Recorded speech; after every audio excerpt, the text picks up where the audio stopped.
welcome to our Tuesday talk. Thank you for joining us today. You guys have my favorite coach in the universe presenting on a very important topic, which is sales. And sales, I mean, it's an important topic in every part of our life, because a lot of people are scared of sales, but we sell all day long. We sell to our partners to convince them to do what we want to do. We sell to our parents when we need them to do a favor. And obviously we sell in the business world when we want something from our clients, from investors, and also from our team as well. We always try to negotiate. So I think sales is one of the most important skills for us to have as an entrepreneur. So this is why we invited our dear coach, friend, serial entrepreneur, and change maker, Andres Garzon. Andres, welcome. Thank you for making the time for us today. We're honored to have you here with us. Thank you. Thank you, Paula. Thank you for inviting me and having me here present for you today.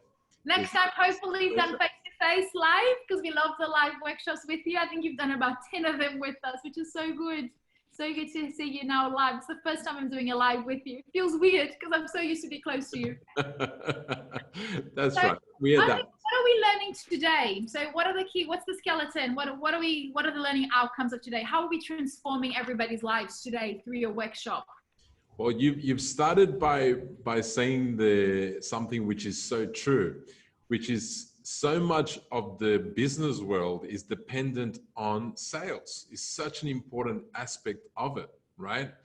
And so, you know, we're going to be working on why sales is so important as an arm to the business. And then we're going to be looking at, okay, what's the structure from a sales perspective? We're going to be looking at mindset, and then we're going to be looking at structure in order to help you guys, everyone that's today sitting here as an audience, to get more sales, and that way generate more income and generate more money for your business. And so I'm going to be showing you parts from the mindset aspect, and then we're going to go into specific formula that you'll be able to utilize over and over again. Doesn't matter whether you're selling online or offline, you'll be able to utilize this formula to generate more business and more sales. And so that's going to be the structure of it. And it's going to be interactive. That means I'm going to be asking you guys to put questions or write comments as we're going along. So feel free to do that, right? And also, if possible, it would be great to see your faces. So it's okay to unmute yourself. However, as much as possible, if you can also have your camera on, it'd be great. And that way it doesn't feel like I'm speaking to a black screen. I can see you guys as well, sure. Right? And it's okay to be in your pajamas. We've all done Zoom calls in our pajamas. Pajamas is all good, you know, it's all good. We're learning here how to do more business development, more powerful sales, some negotiation techniques. And so it is my aim that not only are we going to have lots of learnings over the next hour and a half, it's also going to be as much fun as possible. And so therefore, the more that we interact, the best and the better. Cool? Yeah. Yes. We're ready to go, Paula? Yes? Ready to go, team? Yeah. The stage is yours. Coming in again, it would be great if you can, if we can connect your, keep yourself muted, but if you can connect your camera, it would be amazing. Right now, that's awesome. Yeah, I can see more people joining in. Wonderful, very good. Now, as Paolo was saying, I've been in business for around 20 years or so, and one of the key things is that doesn't matter which business you're in, we are all in the business of sales. Therefore, the more skills that we gain in that area, the more powerful this is going to be for your company and for yourself. So we're all in the business of sales. Yes. Now, one thing that I want to bring up as we get started is that workshops or training seminars do not work. So seminars do not work, workshops do not work. Now, what do I mean by that? What I mean by that is you're probably thinking, well, hang on, what am I doing here now, right? Probably, so the key thing is that, well, it's not about the workshop, it's not about the seminar, is about what is it that you will be doing with the knowledge and the skill set that you gain from today, right? So what does that mean? The more that you participate, the more that you give to this next hour and a half, the more that you'll be able to take for yourself. This workshop by itself is not going to do anything in your life. It's what you take from it, what you internalize from it, and what you do with it that can be massively, massively transformative to any position that you're in. Okay, team? And so I'm going to open up the chat box here as well, so I can make sure that that I can see you all chatting, and you know, if any questions pop up, then we may be able to answer them along the way as well. Okay. Now, don't worry about the questions. I'll keep an eye on the questions, so I will read them out if it's the time to read them out now, or I'll leave them to the end if it's beautiful. So we'll hand that over to Paula. I'm your assistant today. Yay! Very good. Excellent.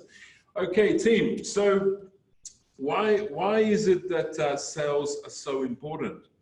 As we said, it all starts with the ability of you being able to serve by giving value to somebody, right?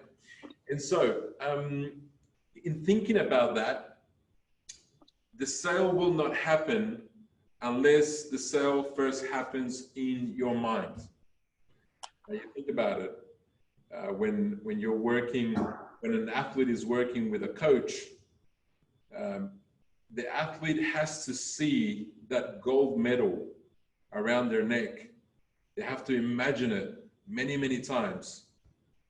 And that's part of the motivation that gets them to do the training that's necessary in order to then materialize that medal and make it happen, right?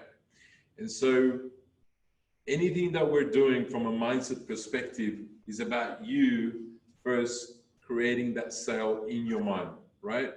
Now, what we're going to be covering today is not just about offline sales. You can utilize everything that we're doing from an online perspective as well.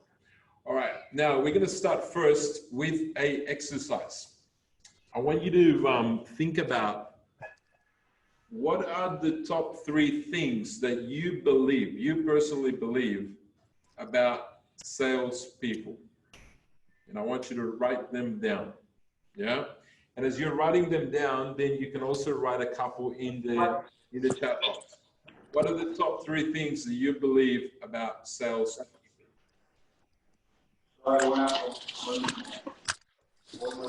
Ciao, mi amor. Ciao, mi amor.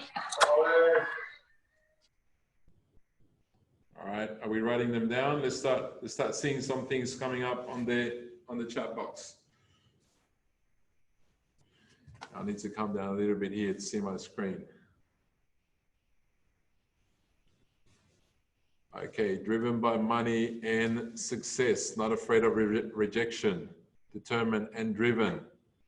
Thank you very much, Charlotte. Yes. Bring the revenue to a company. Very good. Excellent. What else? Always energetic, commitment, knowledge, passion, assertiveness, problem solving, perseverance. Very good. Excellent. Quality of product, customer service, price. Very good. Now tell me the real beliefs that you have.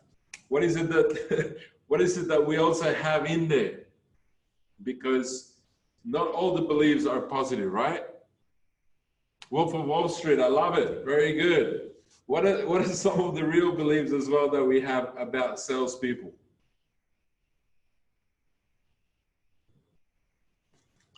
Personable, engaging, very good. Resourceful, very good.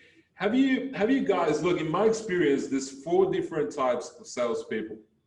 And then you guys can tell me whether you agree with this or not, right? Some of them, well, let's look at the first type. The first type is what we call the order taker, right? So you go to a Woolworths or a Coles. Now most of them you're doing your own checkout now, right? But there's still some checkouts where people are there purely to just do the transaction, right? So you go and line up and they they do your shopping, they put it through, then they give you a bill, right? So that's the order taker. So tell me, how much skill is necessary to be an order taker? Do you need a lot of skills with that? We don't, right? That's pretty much just sit there and take orders, right?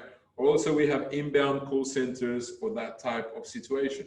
Now, you can still say, well, look, yes, they're in sales, but they're order taking, yeah? All right. Now, the second type of salesperson, yeah, is, and I'm sure you guys have met some along the way. Have you ever met someone that is, I call them the pusher? Someone that's just pushing their product or service down your throat, and that's all they talk about, right? So, and it's all about the product, it's all about the service. So that's the second type, right? How does that fit with you when you have someone that is not listening to you and they just keep on talking about their product or service, right? Put your hand up if you've met someone like that, guys. Yes? Have we met some people like that? Yes, very good. All right. Okay, the third one that we have is the promiser. Have you guys ever come across someone that promises you the world? Yeah, we're gonna do this, we're gonna do that, and just, they will do whatever to get a sale, right? So with those three, you can see that the level of training or the level of skill set, it's not at a very high level, right? It's somewhere we would just say like middle to very low skill in order to attain that. Now we have the fourth level. Now the fourth type is the value-driven server. Now I'm going to use that word again, the server. If we are in the business of sales, it's about value, offering value and being of service, right? Which means that the spotlight is not on us as the salesperson. The spotlight is on the prospect, on the person that you're wanting to serve. Yes? Now, I don't know if you guys have heard of a guy called Zig Ziglar. And they're both spelled with Z. So Z-I-G and Z-I-G-L-A-R, Zig Ziglar.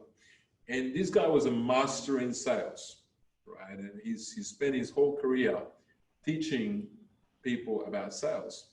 And he would say that if you can help enough people to get what they want, you can have anything you want. Let's go through that again. If you can help enough people get what they want, you can have anything you want. And so, can I get a commitment from everybody here that you'll never be an order taker, all right? You'll never be a pusher, you'll never be a promiser, you're gonna be a server. You're here to serve people through your sales, yes? Now the key thing is that regardless of whether you're in a startup phase or an idea space, or you already have an established business, right? The stronger that you create your sales machine, the more powerful your business will be. Therefore, you can have this training in two levels. You can think of it as, okay, I'm gaining this knowledge for me as the salesperson, and I'm also gaining this knowledge for the training that I'm going to give to my salespeople as I build a sales team. Yes? And so building a sales team is one of the most powerful things that you can do in a business, right? With some clients, once we've done the structure and we've grown the sales team from 1 or 2 people to suddenly having 10, 15 salespeople, and you can imagine how this multiplies the power of a business, because now you have literally more people dedicating more and more hours to building that sales machine. Yeah. And so these are some of the key aspects. And so, speaking about that, and it's speaking about the fourth type, okay, how to become that server. One of the most important things that if you didn't already believe is that there has to be continuous training.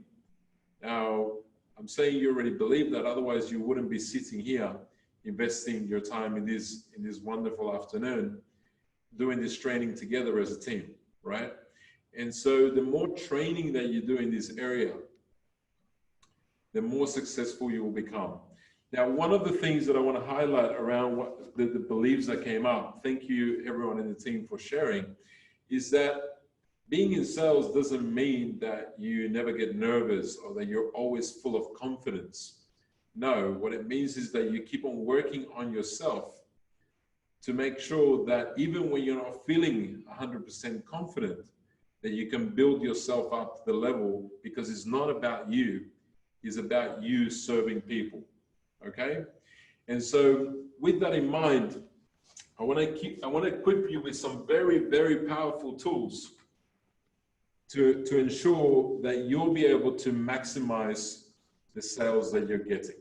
Yes? Now, only you know right now what difference it will make to your business if you were to double, triple, or quadruple your sales right now. And if your business is already at a stage where you're serving some clients, or you have an established business, you know what power that can bring along. Yes? All right, now we're going to start first, because the thing is that, why is it that people are buying from us? People are buying from us because they feel like buying from us, right? And we're dealing with human beings.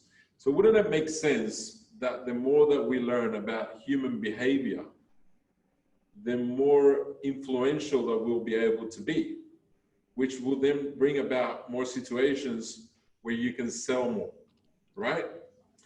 And so therefore, we're going to start with human behavior first, okay? So I'm going to write here where behavior. Now, time to write in the chat box, what is behavior? You guys tell me. Let's write down some things. Let me look it up here.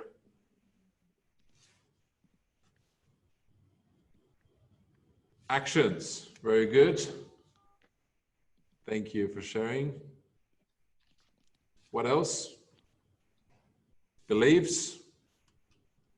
Well, behavior itself. Let's think about behavior, right? So right now I'm going to reach out to this cup. I'm going to drink some water. Okay, that's my behavior, right?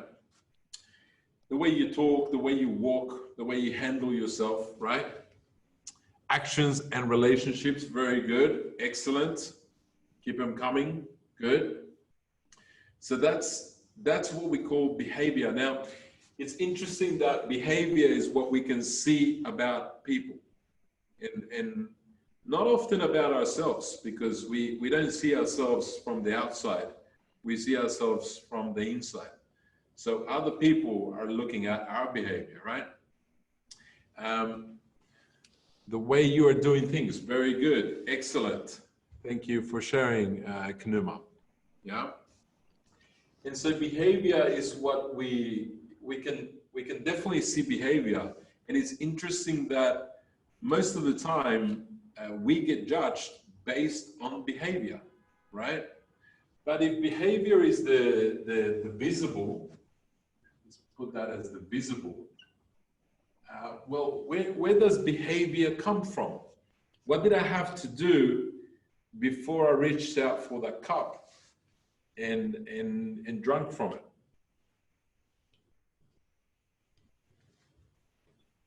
So let's write down some things. Where does behavior come from, guys? Before I behave, what happens before we behave?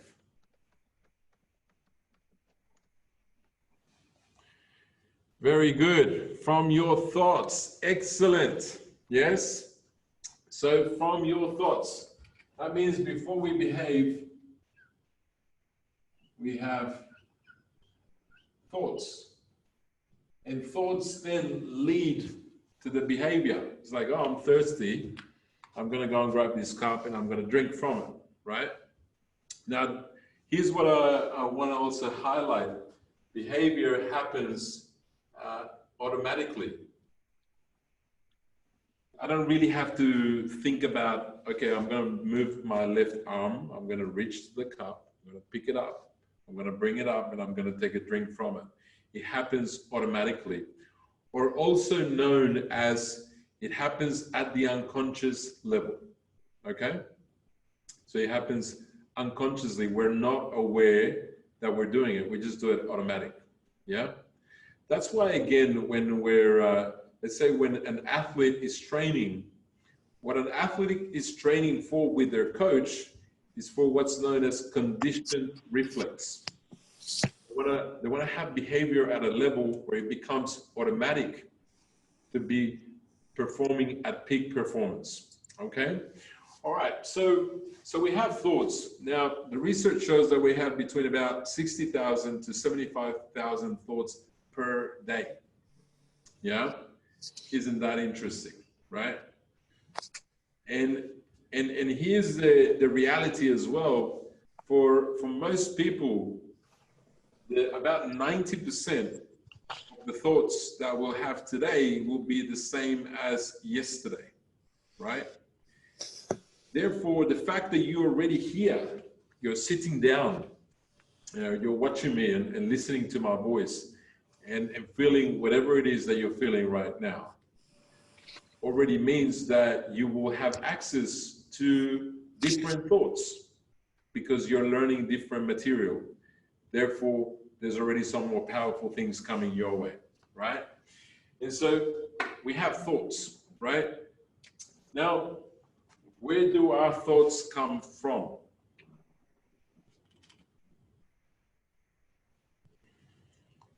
All right, we have over here, from your experience. Kanuma, you have it right, from your beliefs. Yes, very good.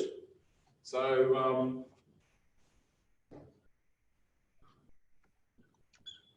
our beliefs.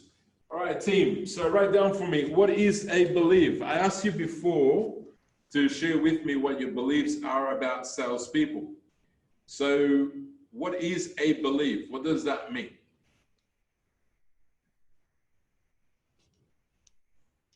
So I believe in this, or I believe in that, or I don't believe that, right? So what is a belief?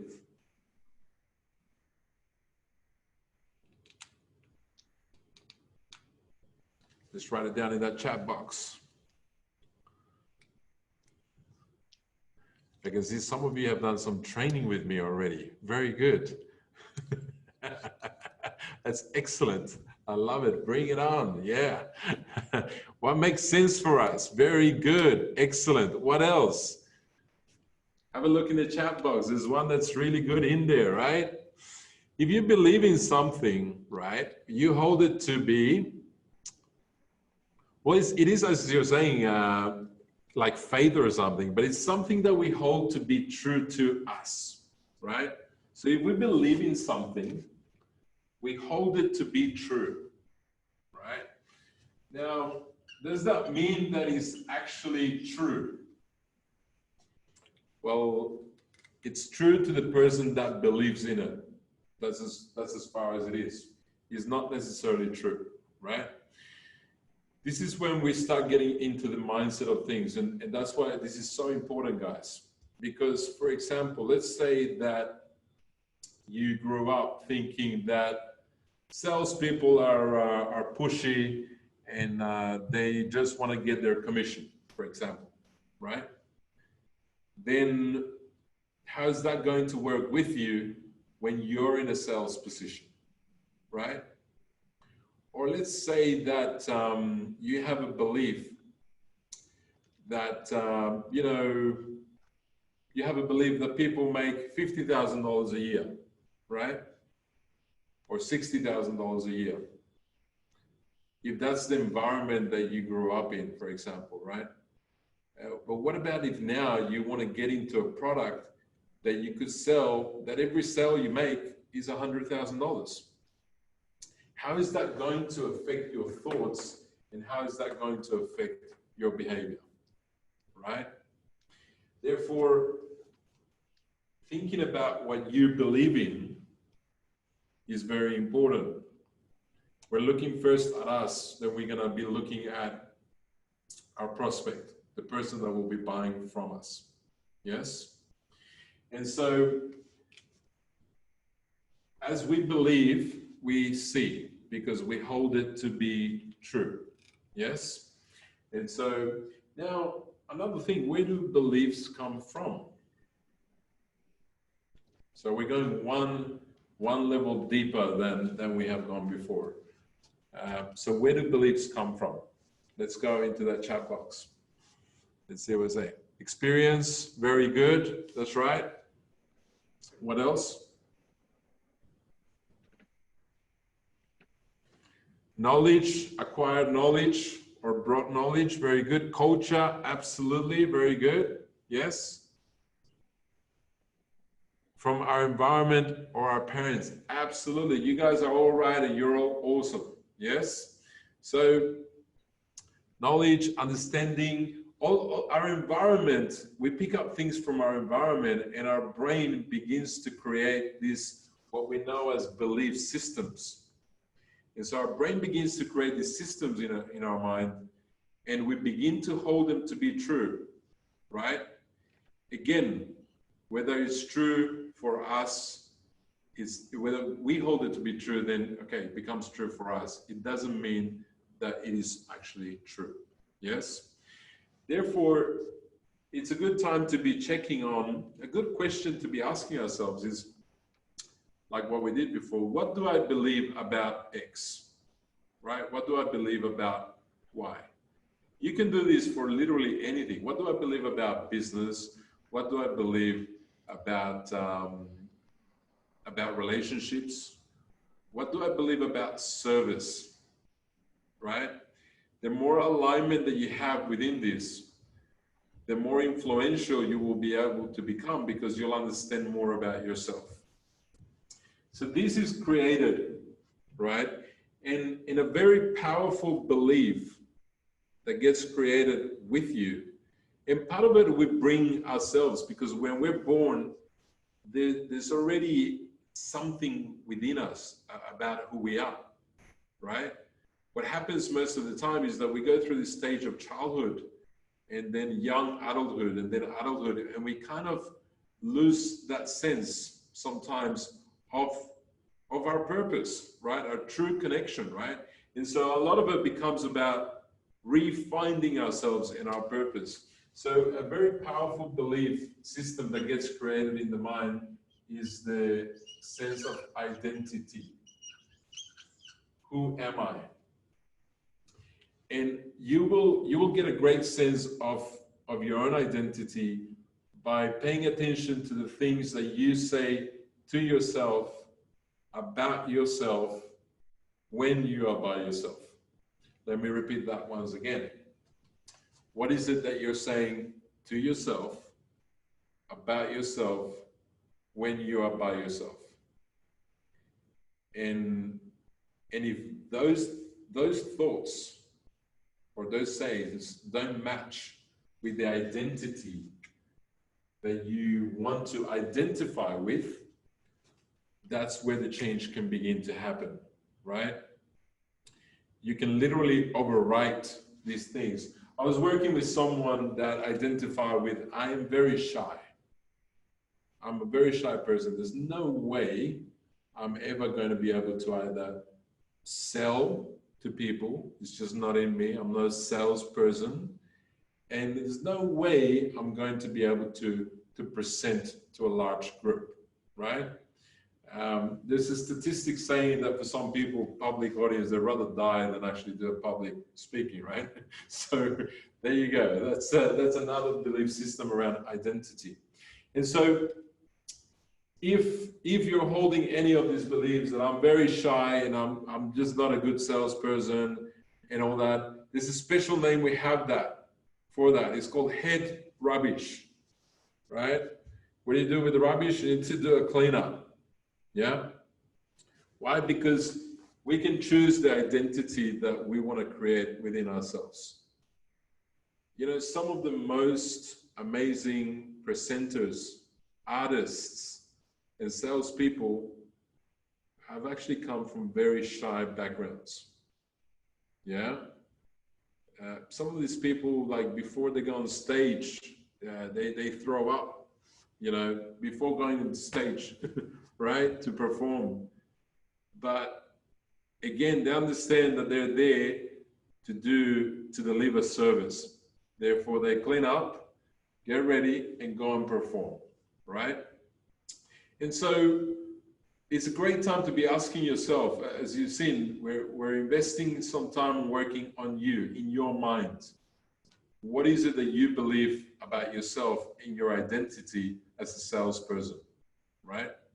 If you believe something along the lines of, you know what, I'm here to provide a service for people that need it, therefore I'm going to look for those people and I'm going to serve them. Now you're in a powerful identity. Now what happens is, as I wrote here, this is the visible part. The behavior is the visible part. All these other concepts that we're looking at, thoughts, beliefs, and identity, they're all invisible. They're all invisible forces that are guiding people towards behavior, but we don't see them, right? Therefore, we're making assumptions or judgments even sometimes on someone's behavior without understanding really, well, what thoughts are motivating them, what beliefs are motivating them, and what's the self-identity of this person, yeah? Now, where this leads us to is that behavior leads to outcomes. Can you guys see that clearly there? I hope you can. If not, I'll say it again, outcomes instead of here. Yeah? So your behavior will lead to outcomes. However, your behavior comes from your thoughts, your beliefs, and your identity. Therefore, what's really powerful is for you to align your identity, your belief systems, your thoughts, and your behavior in the direction that's going to be most powerful for you. Okay? Now, I can tell you as a coach direct, is it possible to change someone's thoughts or our own thoughts? Absolutely it is, right? Is it possible to change someone's beliefs or our own beliefs? Absolutely it is, right? And now we're going to be looking at a specific formula that I'll be giving you that has been designed to help you to become a server that's focused on delivering massive value. Is that powerful or what, team? Let me get a high five from one of you in there. All right. Yes. All right. Cool. Very good. Excellent. All right. I'll take some more water, some more unconscious behavior. Now you've seen me and you've heard me now use the word unconscious quite a bit. Okay. So I'm going to make a distinction on that before we get into our formula. Now, if I'm doing this slowly, the rubbing off in case you haven't taken notes. Everyone's taking notes. Again, workshops don't work. People are the ones that work, right? So we're the ones that make it happen.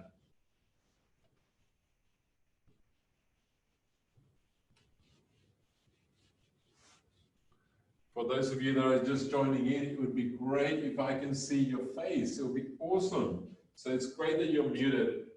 However, feel free to let your camera show you. We're all surrounded by a beautiful team. Yes? So we see those big smiles. Everyone, great. Excellent. And so, as I said, I'm using the word unconscious. As in, we do behavior unconsciously. A lot of our thoughts happen at the unconscious level, which basically means that we are not aware of it. Now, I'm going to make a drawing. Now, I'm not that good at drawing, so you just have to bear with that. I'm better at other things. My training is in other areas, okay? Um, Now, what is that? You're probably thinking, right? Okay, so now I want to ask you guys, I want you to have a thought about, okay, what is it that if we were looking at a percentage of the things that you are aware or conscious about versus the things that are happening right now in your world, in your universe, that you are not conscious about or you're unaware about, what percentage would you give that? The unconscious versus the conscious and aware. Let's have a look in the chat box. What do you guys think the percentage is of the things that you're conscious about versus the things that you are not conscious or unaware about?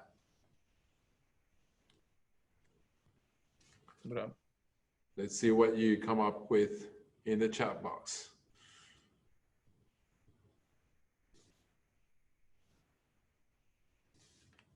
Come on, who will be the first one?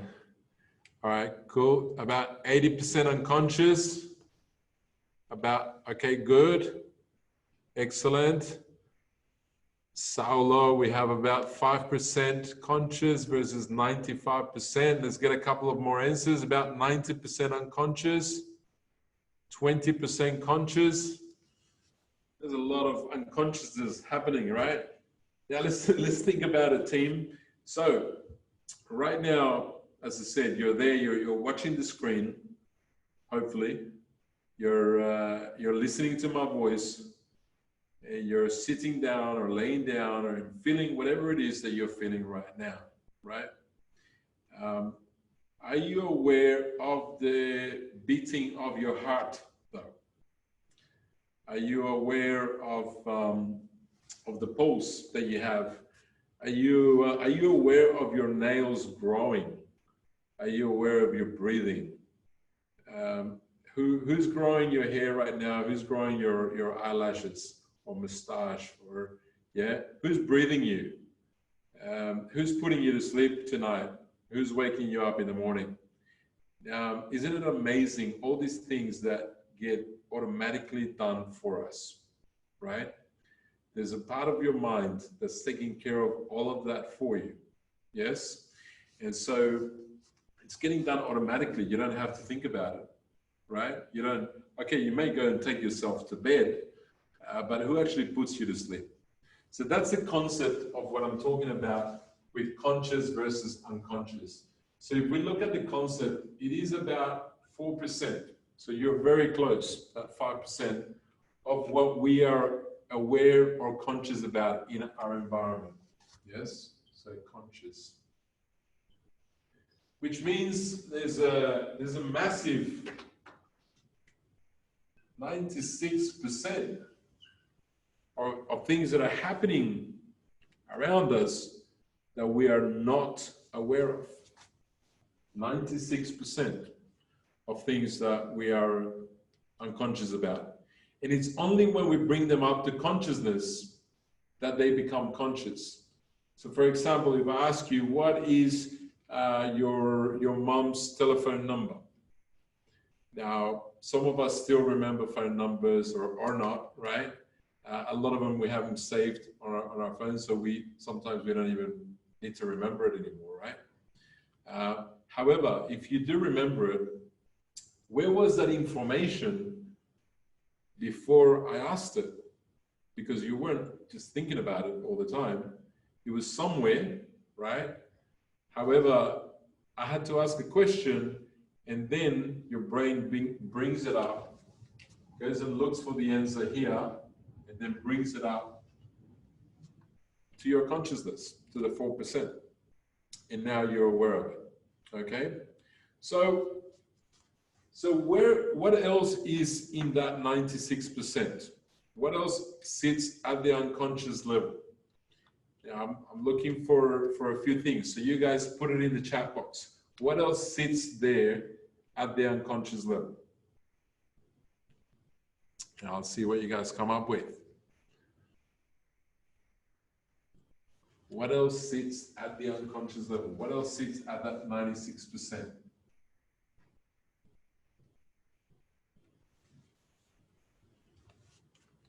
Breathing, very good.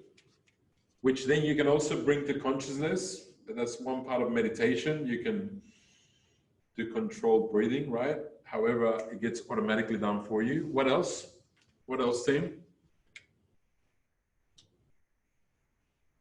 What else happens at the unconscious level? Dreams, absolutely. Isn't that amazing? Our unconscious, well, dreams is one way of the unconscious communicating with you, telling you things. Isn't that awesome? That's amazing, right? Very good.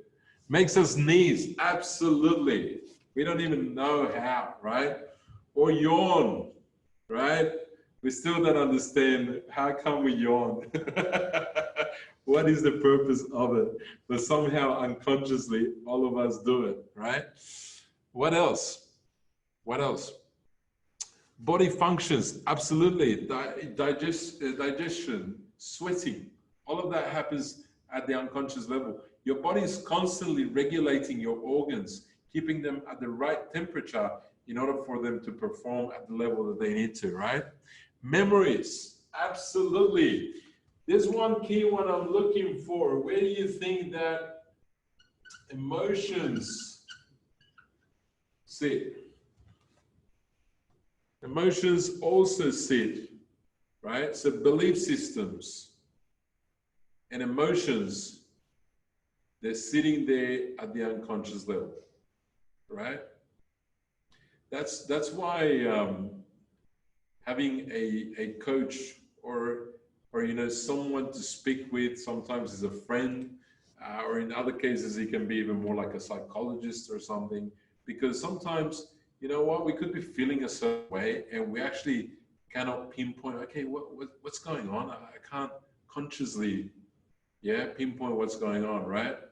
But then someone can come and ask you the right question and they can find out and then dig it out and bring it up to your awareness, and suddenly, oh, that's what's going on, right? So emotions sit at the unconscious level, okay? All right, now let's get ready to gear for the next level. The reason why, guys, the formula that I'm about to share with you is so powerful is because, and I'll throw it to you in another question. What's the percentage, right, of when someone is buying something from you? Now, they're using some logic and they're using some emotion, right? So if we were to say, what's the percentage between the emotion and the logic, what would be your thoughts around that? Share with me. All right, emotions 80%, Shun. Emotions 90%, Kanuma, excellent. 60% emotional, Salab. All right, very good. Give us one more. Someone else, write something else. Give me a high five. Let's go. Come on. One more. One more. Who else has another one to share?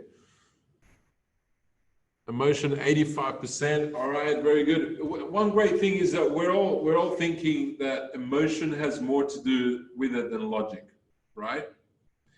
And so you're right in that part. Now the research shows that it's about a 90 to 10, right? And the 90% emotions. So every buying decision, now think about anything and everything that you bought was based on mainly emotion. Now you could say to me, Andres, yes, look, I know about your formula. However, I thought about it very carefully before I went and bought that beautiful bag, right? And I really thought about it. I put a lot of logic into it, right? Now, here's what happens. We have a very, very smart organ here called the human brain. Most powerful organ that we know of in the universe so far, right? So what happens is that you'll make your decision emotionally first, and then the brain will create all the logic around it. Oh, this is why it's a good thing, you should do that, right? you should make that purchase. So the brain makes its decision from emotion, and then it will give you the logic around it. Okay? Now, if it's an emotional driver that's happening here, then we should revise on what are the most powerful emotions on the planet. So what are the two key, and there's only two of them, which is really powerful, right? So what are the two emotions that your brain is making all of its decisions based on? So I want to see it on the chat box, guys. Two emotions. Now I'm going to give you fear. Now fear is definitely manufactured by the brain, right? However, there's another emotion that's driving that fear. If you have fear, it's because your brain is afraid it will suffer what? We have love and fear, right? So there's love as well, very powerful. However, we're looking for two emotions, two key emotions that are the drivers for everything. They both start with P. And it's not self-preservation because it's got the problems, no. Needs, no. They're all leading towards this, right? And so two of them, they both start with P. Come on, team, I know you can do it. Let's go. Pleasure and pain. Sergio, high five. Awesome. Very good. Yeah. The two P's. Yeah, I'm going to start first with pain. Actually, I'm going to move pain a little bit more towards here because I think there's a light bulb that's shining on the screen. It's not the light bulb of my imagination, by the way. So we start with pain. Yeah. Everything, the brain has evolved over time to make sure that now we connect to that self-preservation. It's the number one most important thing to the unconscious mind, to keep you alive. That's what your brain is watching out for everything. How do I keep you alive? How do I keep me alive? How do I keep me alive? Where's the danger? Where's the danger? I need to be away from danger, right? So your brain has evolved to get away from pain, because what? Pain could mean death, right? So it's a really, really important part, right? Pain. And the other one is pleasure, right?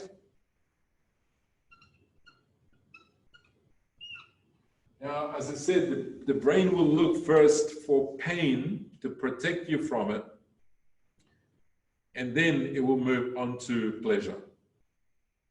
But it starts with pain because you must be protected, okay? Now, think about it. And this is where now you guys can connect it. And I trust you're taking a lot of notes. I'll keep on repeating it again. Repeating is one of the key ways to sink into the unconscious mind.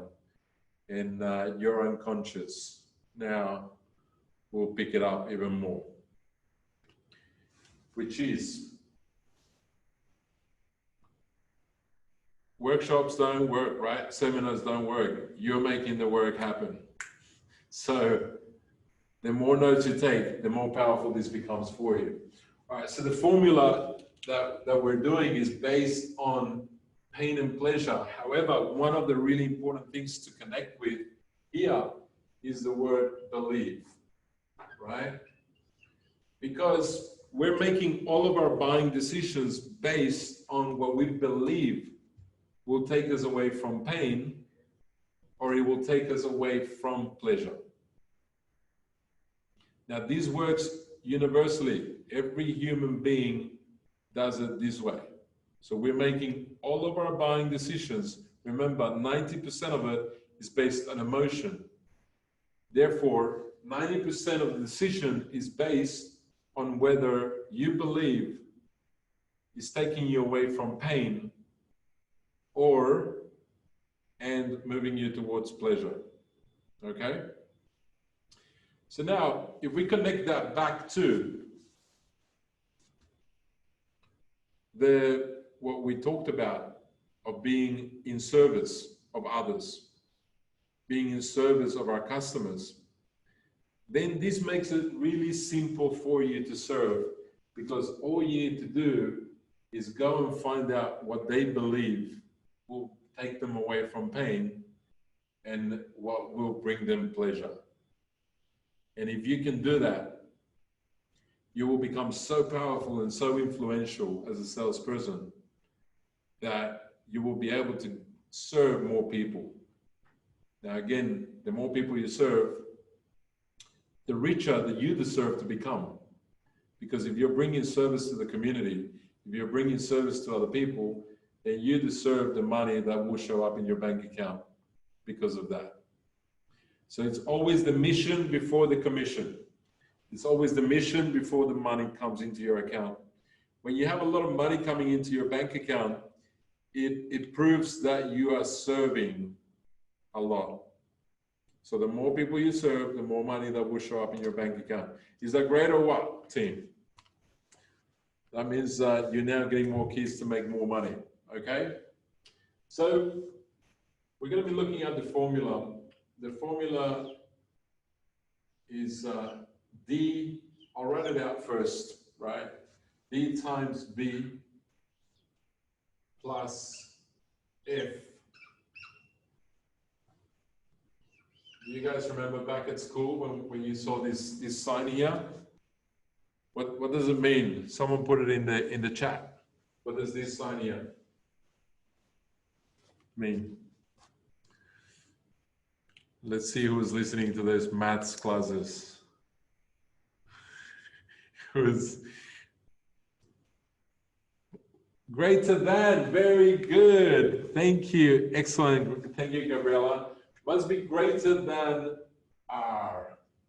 This is R. Now I can tell you what all this means, right? What it means is that the D stands for dissatisfaction.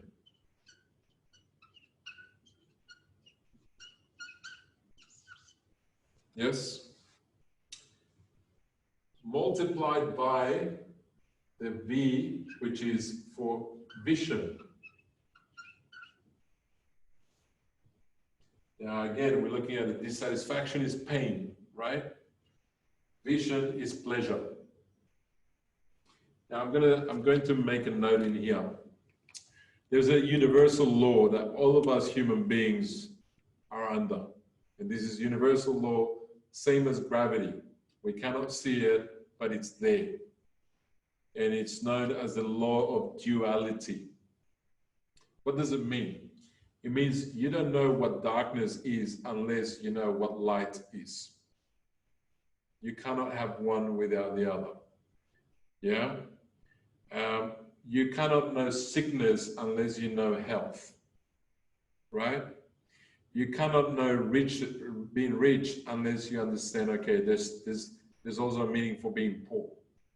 And so we live in this universe, in this world where we're in this in-between, right? The law of extremes, the law of duality, right? Therefore, if you have a dissatisfaction about anything in your life right now, it also means that you also know what that would look like if it was completely fixed and you're absolutely happy. Otherwise, you wouldn't be dissatisfied about it, right? So in order to have a vision, you must also know what the dissatisfaction is, okay? Because of the law of duality, okay? I want you to gain an even more perspective on how powerful that formula is. It's simple, effective, and powerful. All right, so you have that in brackets. Then you have plus F. F stands for first steps. And then we know that this means must be greater than R. And R is the resistance. Yeah, resistance. If someone is not buying from you, it's because the resistance is larger than what's on the left-hand side here. Okay? Is this powerful, team?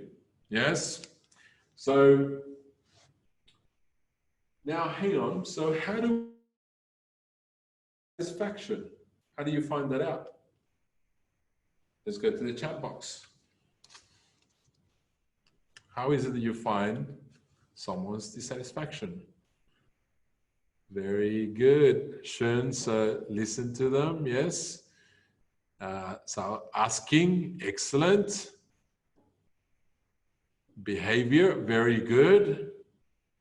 If you're paying attention to behavior, it gives you a lot of insight, right? In fact, most communication happens at the non-verbal level. So we're doing a lot of our communication through our body. So that's a really important thing. Thank you, Gabriela. Saulo asking them, very good. So as a salesperson team, the most powerful tool that you have in your toolkit, in your arrow kit, yeah, the most powerful one you have are your questions. Now think about it. Questions, directionalized thoughts. So I'm going back to what I said. Is it possible to help someone to change their belief systems? Is it possible to help someone to change the way that they see themselves, their own identity? Is it possible to help someone to change their thoughts? Absolutely. And how do you do that? Questions are a great way of doing that. Of course, there are other ways to do it. You could do it by example, by showing your own behavior, right? Because as human beings, we also model behavior, the behavior of the people around us.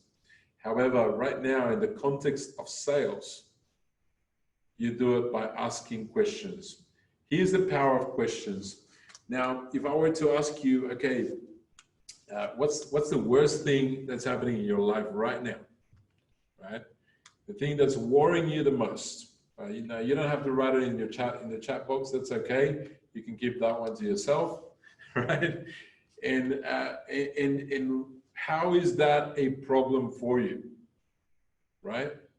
Now, you can probably sense that right now, with those questions, yes, I'm directionalizing your thoughts. However, your energy begins to drop.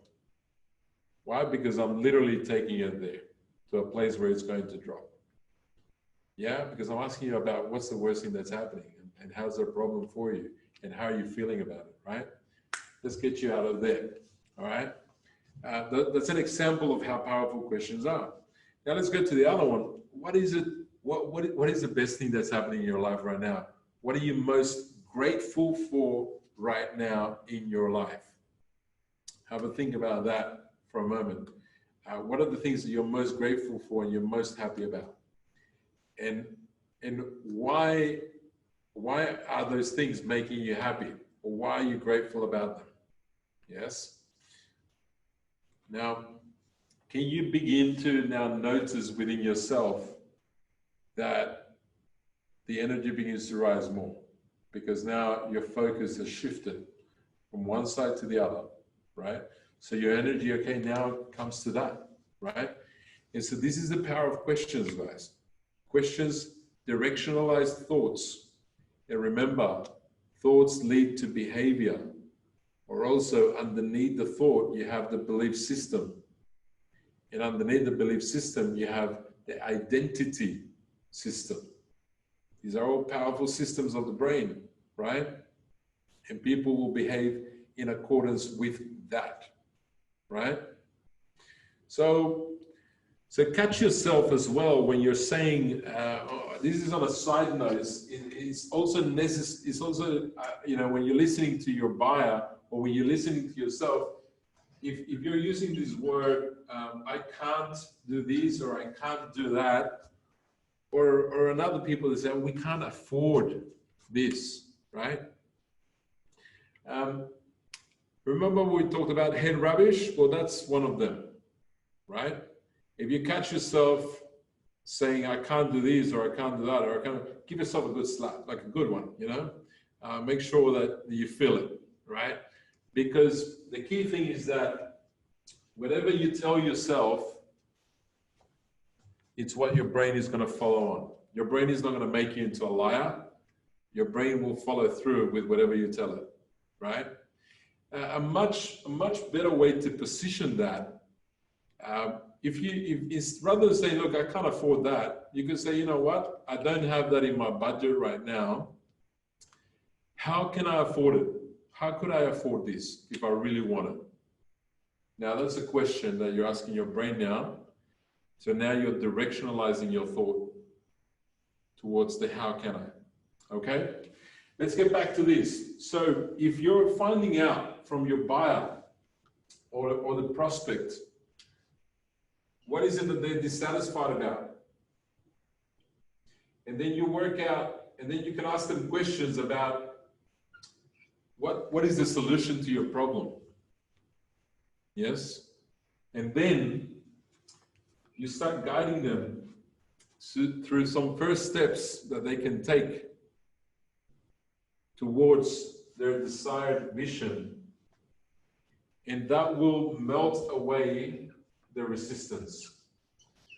When it gets to a point that this side is larger than the resistance, they will buy from you. Remember, buying happens at the unconscious level. Think about it. Anything that you've bought, anything that you've purchased, really think about it. There's an emotional driver that happened there. You either believe it's going to bring you more pleasure, or you believe it's going to, take you away from pain, right? And sometimes that belief is not even right. You go and buy something you think is going to make you feel better, and then actually, you know what? After a couple of days, it's like, whatever, it's gone into the forgotten bucket again, right? Right? And so it shows you the power of your emotions. And the power of this as well is that you're utilizing it. I'm handing it over to you for you to use with integrity to serve your prospects, to serve your customers. So now the key thing is also, the powerful thing about this formula is that it allows you to know whether the people that are sitting in front of you or on the phone or they're buying from your website, they're actually in need of your product or service, right?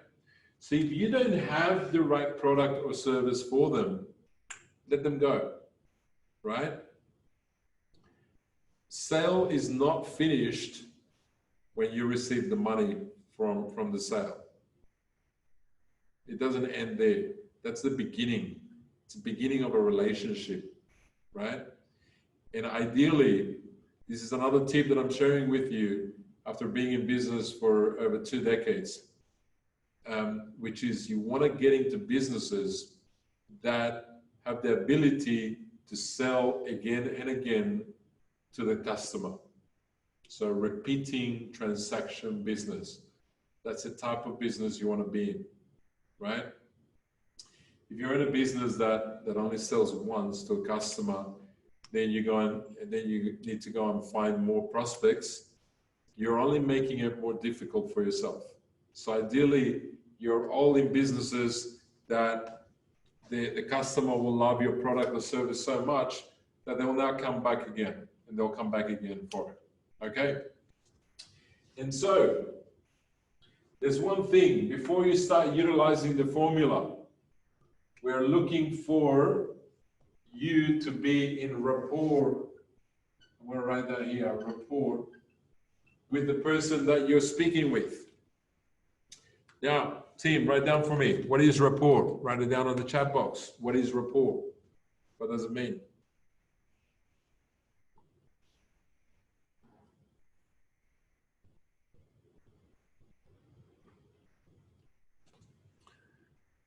Feedback, relationship.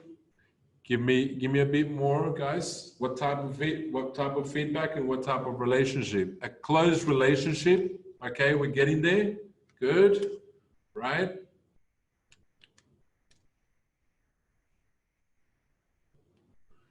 When you're connect, mirror, very good. Precise feedback.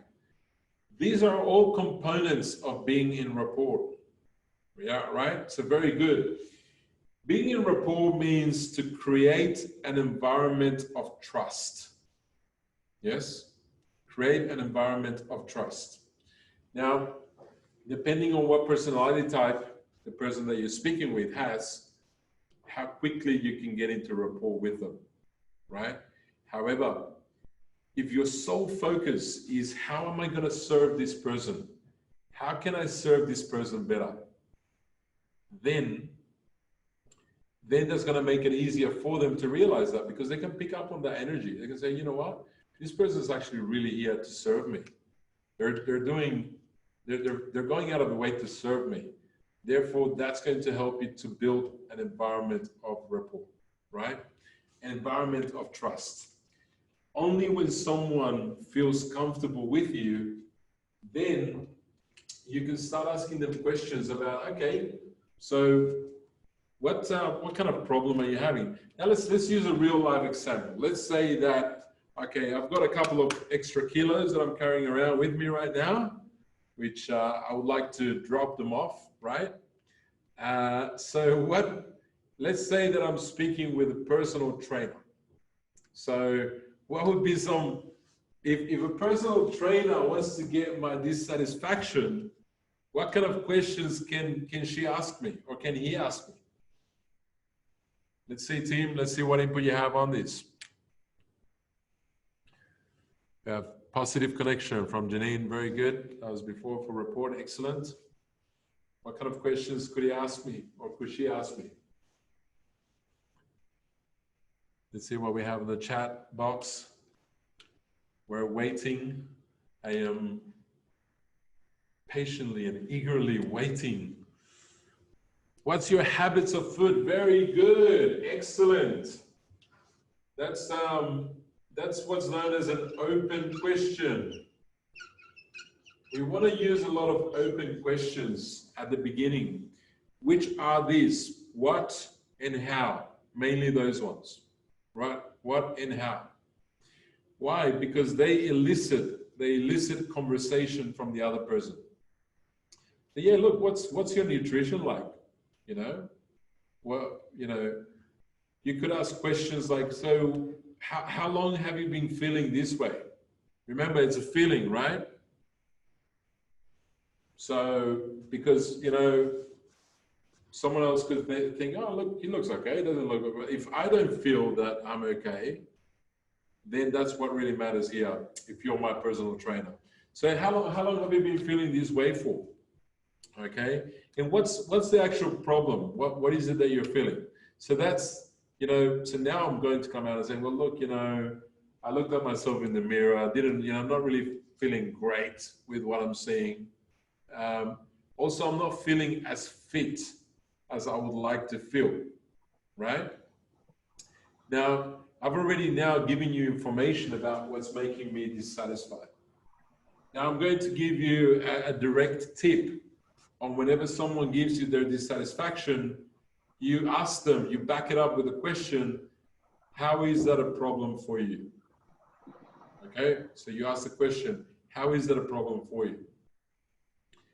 And that's going to dig deeper around what problems is that bringing about for the person, right? Now, remember, team, what you want to do here is you want to reach emotion. You want to get to emotion. So you want to ask questions around that, right? Then you want to start asking some vision questions, right? So what would it be like if, you know, when you feel really healthy? What does that look like for you? I would say, oh, well, you know, I might turn this one pack into a six pack that I could see into the mirror, right? And there you go. I feel a lot better by seeing it that way, you know. Or you know what? I feel just fitter in the morning. I mean, just jump out of bed and feel like going for a run, right? And then whenever someone gives you their vision, then you can back it up with a question: why is that important to you? Why is that important to you, right? And then Now, guys, you're going to keep on switching back and forth between dissatisfaction and vision. If you've got really good rapport with somebody, they will open up to you and they will tell you really deep things about themselves, right? Regardless what business we're in the business of serving.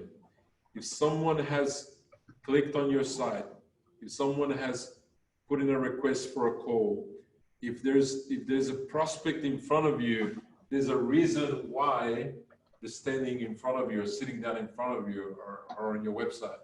They're dissatisfied about something and they would like a solution for it. Therefore, it's your questions that will drive you towards what's that solution. Now imagine, let's now go to the first steps. Imagine my personal trainer says, well, look, that's easy to get a six-pack. That's no problem at all. And that's easy to get you really fit and healthy. All you have to do, we're going to change completely everything that you're eating, all your nutrition, we're going to change it. And you're going to have to do a 20-kilometer run every single day. Okay? Now, how's that for first steps? Is that going to be easy or not? I'm going to be out of there very quickly. Yeah, because I've never run 20 Ks in my life yet. The day may come, right? Well, let's stay positive with that. But I haven't done it yet. So I'm going to be running away from this place because the first steps are now really hard, right? However, if once she's found my dissatisfaction and my vision, and then she starts saying, well, you know what? Here's simply what we're going to do. How about we start first monitoring a couple of, of your meals, what you're eating, and we're going to make some small changes to that. And then we're going to begin to see what changes that does for you, how you're feeling with that. And look, we're going to start with two training sessions that will go for half an hour each time. And so we're going to start with that. And if you can back it up with like maybe a quick 20 or 30-minute walk once or twice a week. Now, see how these first steps are now really easy for me to follow through. And like, yeah, well, I can do that. That's no problem. I'll follow through with that. And so now you can see that the formula has been followed to melt away my resistance. Yes. Now, how do I know that this formula works, guys? Again, I've trained hundreds and hundreds of people in utilizing it, not just in the fitness industry, in e-commerce, in construction, in health, whatever you name it. I've worked with over 16 different industries. So, because it's not based on an industry, it's not based on a type of business, it's based on human behavior. And regardless of what business you're in, and regardless of whether you're, meeting someone face to face, or whether someone's coming to buy from your website, it is still a human being that's doing that transaction. Okay? And so now, team, you can do more research about the formula. This is called the formula for change, right? Sales is a form of change. So you can do more research about this online, or you can ask me some questions right now if you have some questions. Yeah? What we're going to do is we're going to go through some questions that you can ask. And also then what I'm going to do, I'm going to give you a couple of tips on negotiations. And then also I'm going to give you some really powerful resources that you can go and acquire. So then you can train yourself better in sales. So do we have any questions, guys?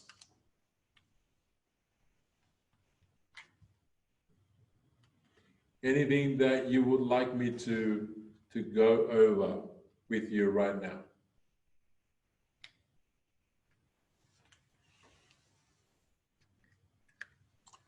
Absolutely. So Shun, going through to the first step. Now, are we talking about dissatisfaction as the first step? Is that what you mean? Yes? All right. So whenever, think about it yourself. Whenever you've bought from anyone, right? Now, I like to highlight here, no one likes to be sold stuff. Think about it. You're, 6 p.m. at home, or, when we finish our training, now you're going to have some beautiful dinner, you're cooking, and then you get a telemarketer calling. They say, would you like to buy some insurance, right? Now, no one likes to be sold. However, we all love to buy things, right? So whenever you're buying something, whether it's a product or a service, right? It's based on you're dissatisfied about something and you want a solution for it. So whenever someone's going to buy from you, they have a level of dissatisfaction about something. What industry, if I may ask, if you could type down for me, what industry is your business in? Education, right? Is that education for adults, or we're talking about children, or what specifically? Both? Excellent, very good. So let's think about it, right? I have an 11-year-old son, right? And now in this case, is my dissatisfaction is not his. He actually wouldn't like to, it's like at the beginning, he was like, really, do I have to do it? So it's my dissatisfaction, but as his parent, I noticed that, he's actually doing really well in maths. And he's also doing really well in arts, but he's not doing very well in science. Now, typically you might think, okay, if I'm going to get him a tutor, I might get him a tutor in science, right? No, I went and got him a tutor in maths, where he's doing really well. Why? Well, if he's doing really well at it, it must be because he likes the numbers, right? So he's doing well at it. He's doing well in arts as well. So I went and looked, okay, in this case, my dissatisfaction is if when the tutor would ask, what is it that's not working well? I said, well, look, it's not that it's not working well. It's just that I feel that if he's doing really well compared to all the other students in his class, that means he's not being challenged enough, right? So that's my thinking. So that's my dissatisfaction. So in that case, he's not being challenged enough, which means that eventually he's not developing his potential as much as he could. So what do I want? I would like a tutor to challenge him more and take him to a more advanced level. So my dissatisfaction is that my solution or my vision is that he steps it up to a whole new level, right? And so did that answer your question, Shun? Yes? Okay, perfect. Very good. Excellent.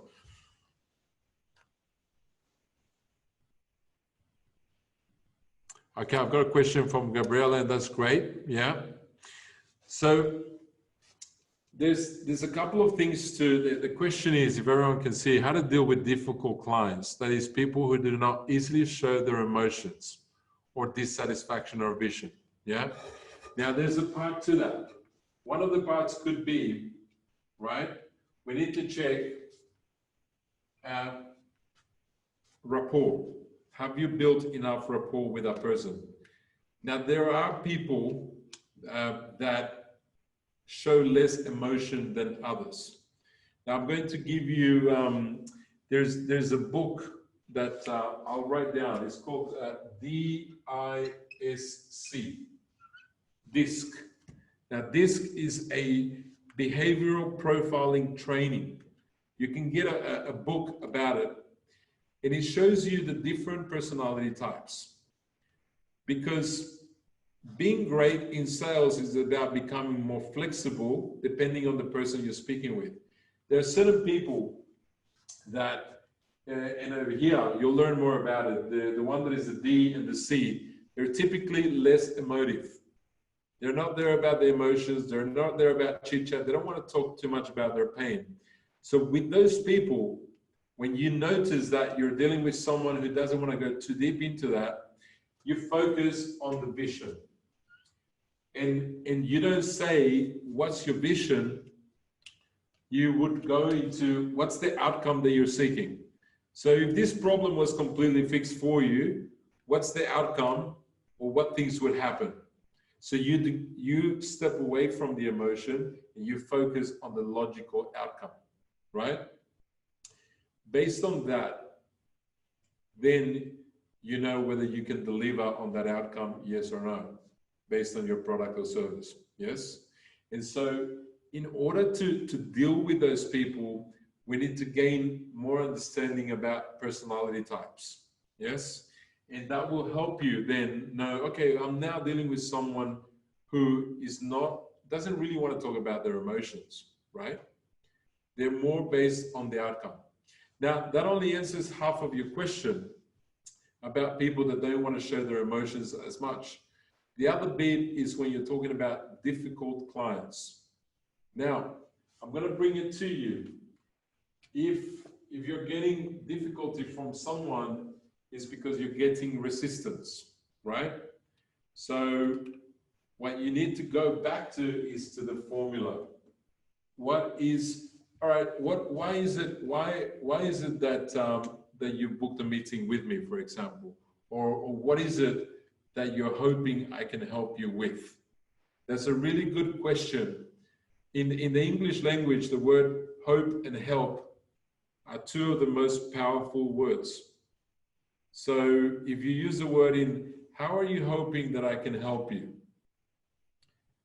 Then you automatically go into here, because their answer will lead you towards one or the other, okay?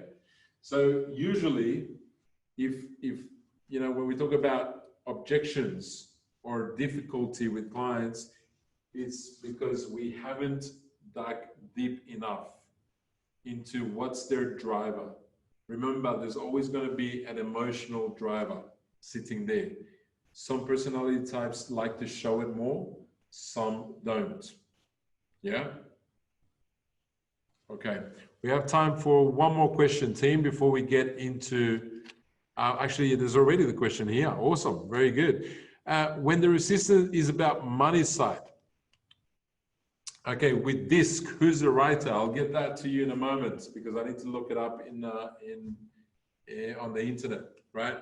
So I'll look it up on my phone to give you who's the writer. But getting back to, right, when the resistance is about money. Now, before you sit down in front of somebody to do a transaction, right, you wanna make sure that they can afford the services that you have, or that you have flexibility around your product or service. Now, here's the thing. When someone wants something really bad, they'll find a way to go and get it, right?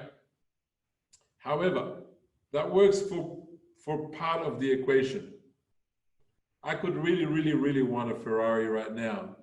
However, does it make sense that I go and spend $500,000 in a car right now? Maybe not, right? And so it also needs to it needs to be part of your process, right? You create a process in here where you find out, well, look, the product that I have, it starts at X amount and it can range to that. Is that something, how does that sit with your budget, right? If you're selling face-to-face, that means you're actually having a meeting with somebody to sell your product or service. Before that meeting happens, you want to make sure that they know how much it costs and they know what's expected of them.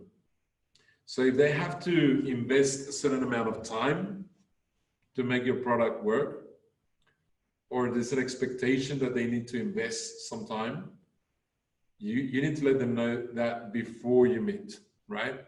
And then the money side as well. They need to know how much your product or service is before you meet with them. Otherwise, you've let a door open that could lead to a no sale. Another thing that's super important is that you want to make sure that anyone who's important in making the decision from buying from you it goes through the process with you. So let's say if you're selling a house, Now, typically, you would think that the man is making the decision on the house. No, majority of the times is the woman is making the decision, right? And so, if you're speaking with the husband, and they say to you, "Oh, look, that's okay. We can bring my wife later on in the process." It's better that you subtly bring her in as early as possible, because the last thing you want to do is be in a sales position when they say, "Oh, I need to go and speak with this other person about it," or "I need to speak with my husband. I need to go and speak with my wife." So let me have a look at some of the discs to answer that question as well. So we have a book by a guy called Jason Hedge. Okay, so now this is a workbook. Let me have a look at, so I can answer this question for you as well. Okay, here we go. So there's a book that you can get on Amazon, yeah, and it's called Positive Personality Profiles. I'll show you guys the picture on it. So, okay, here it is. Can everyone see it clearly? Positive Personality Profiles, disc. Now, guys, these questions around overcoming objections and so forth, this training here is super powerful, and when you mix it with the formula, it boosts, yeah, your influence, because not only are you using the formula, you're also utilizing personality profiles. Okay, now this is being recorded, so we'll be able to go back and you can see the picture and you can see that, right? I'm going to recommend another couple of resources. Yeah. I'll answer one more question as well in relation to how to be seen as an expert when we sell a service. Now, first thing with that, who must believe that you're an expert first? Your prospect or you? So you must already have the self-image of, you know what, I'm an expert in this field, right? Now, if you're not an expert, then that fake it till you make it stuff does not work, right? If you're not an expert in the field yet, it's completely okay to tell your prospect, look, I've only been in the field for the last 1 year, but what I make up for with my level of non-experience is my attitude. I'm here to help you, and I'm here to give you all of my resources in order to help you to achieve your solution, right? So when I'm training with coaches, and that usually pops up at the beginning when they're starting out their career, and they're like, look, you know, I don't have the experience that you know, this other coach has for the last 15 years. So how am I supposed to compete with that?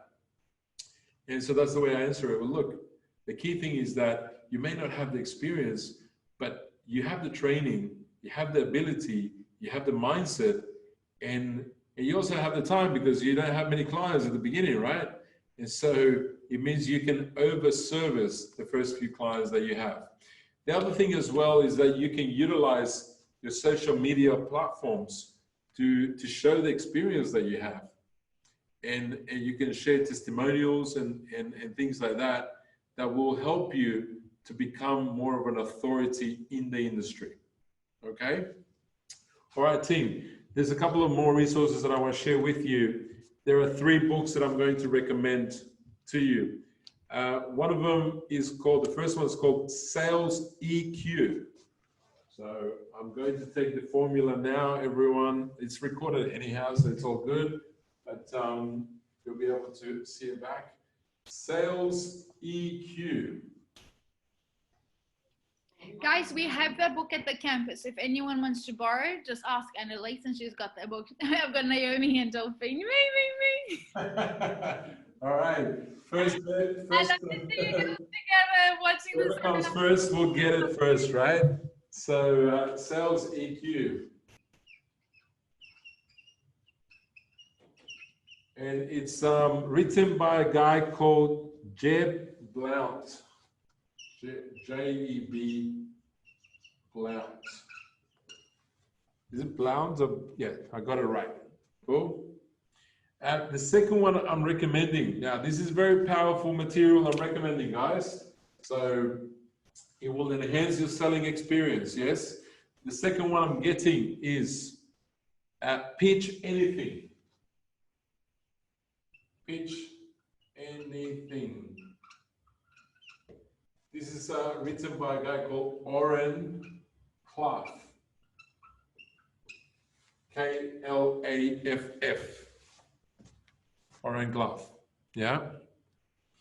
And then the third one is called the Sales Bible.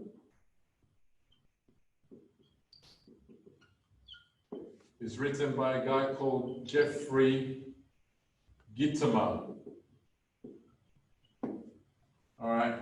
Now I guarantee you, here's the guarantee that if you've taken a lot of notes and you start practicing the formula for change and you go and read these resources, you're multiplying your influence capacity, right? And the more that you work on yourself, then the easier that the world will be on you. The world can be an extremely tough place for the untrained. It's like the jungle. The jungle can be either the place where you die because it's full of tigers and snakes and all types of plants that will kill you if you give them a chance. Or the jungle can be an amazing, wonderful place if you have the right training and guidance, right? And so it can be whatever you create out of it. So if you go and read these resources, you'll become more influential. Therefore, that means you'll be able to make more sales. Okay, team. Okay, very good. So how do you do this online? That means that online, what you want to do is you want to get a really good understanding of who is it that ideally is going to buy from you. And then you want to start creating either your marketing system or your website. You want to start putting in the dissatisfaction points in there and also the vision, right? So you may have seen it already in email chains. Look, if you're having this type of problem or if you're experiencing that and you would like then to feel this way, the solution, then this program may be a good fit for you. Or this product may be a good fit for you. Now that you have the formula, I want you to pay attention to TV ads, to internet ads, and you'll notice that they're moving towards the good ones anyway. They're moving to between pain and pleasure, right?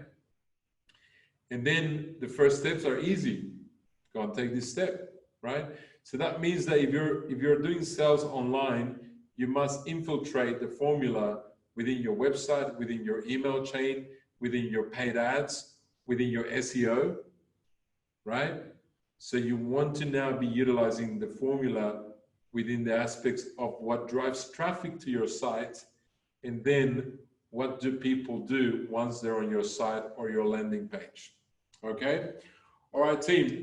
Now, with regards to negotiation as well, the more that you focus on the formula, the less negotiations you'll need to do because you're focusing on serving people. Yes? So if you're asking the right questions along the way, and as I said, if you're finding out more about people's personality types, then that will put you in a stronger negotiation position because you'll know what they want or what they believe that they want.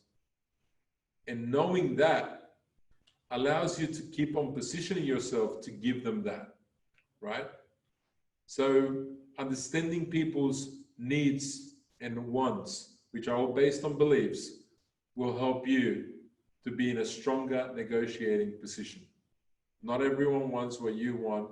Your job is to go and find out what is it that they need. What is it that they need? What is it that they need? How can I give it to them? If you give enough people what they need, you can have everything you want. We go back on that. All right, team, you've been an awesome audience. Now, as we finish off, I'd like you to write down for yourselves and in the chat box, what's the most powerful takeaway that you're having from our time together today? What is the most powerful thing that you're taking that you're going to be able to implement and that will massively transform your sales? Let's go for it. Let's write it down. Write it down on your notebooks and write a couple of things on the chat box.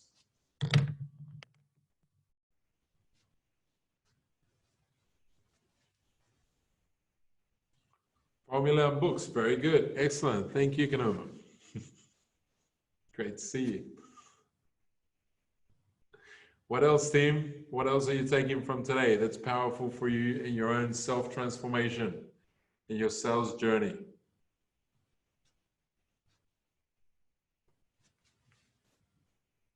Very good. Excellent. The more that you listen, the more you pay attention to what your prospect is saying, the more that you'll be able to serve them, give them what they need. So very important. Absolutely, Salas. Stay away from being order taking, right? Very good. The questions and understanding pleasure and pain in people. It's all there. It's all in there. If you see their behavior and understand what's driving that behavior, right? Absolutely. You can help a person change their mind. Einstein said you cannot solve a problem with the same level of thinking that created it.